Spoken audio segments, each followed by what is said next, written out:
Today we are here to talk about the mission, vision, and background of the new teen dating violence simulation, ADMYRE. My name is Catherine and I'm the lead facilitator with Parenting It's a Life.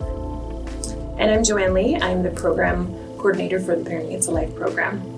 And I'm Rhonda Evans. I'm the program coordinator for Parenting It's a Life. So we started facilitating the teen dating violence awareness simulation in their shoes that the Washington State Coalition Against Domestic Violence had created years ago.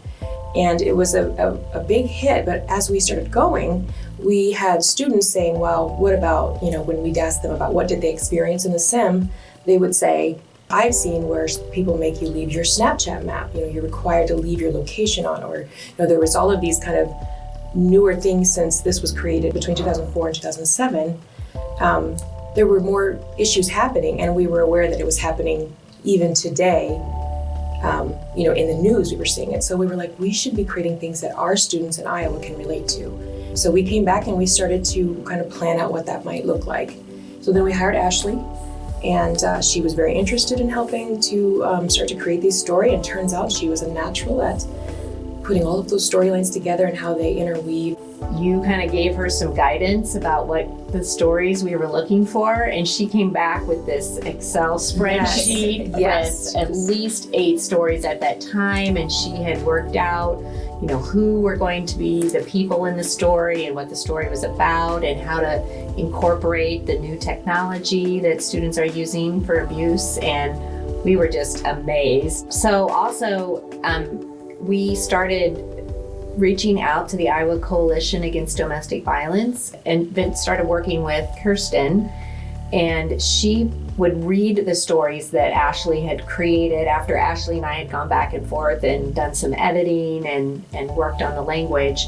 Then she would look them over from a domestic violence perspective and give her feedback. Was this a reasonable sentence that the person causing harm received in this story, or does it flow right? Does this make sense with all the background that she has with hearing about and interacting with domestic violence survivors?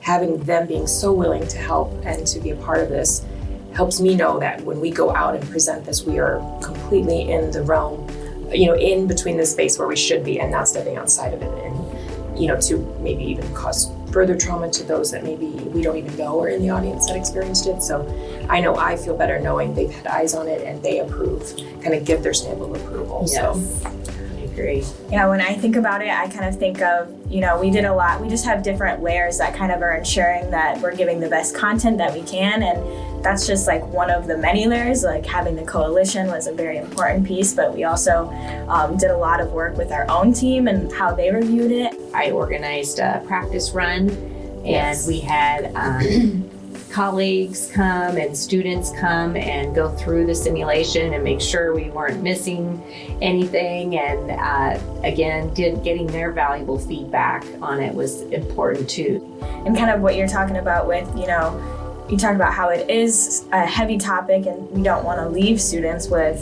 feeling like they can't do anything about it. So I feel like we've also really worked on our debrief and how we can make that as impactful to students, and how we can just basically give them all of the resources and necessary information if they need to help themselves or help a friend. I think that one of the main ways we've changed our debrief is from moving like the last activities to be focused on, resources and that kind of stuff, to switching the script and have students talking about healthy relationship characteristics that they desire in their own relationships.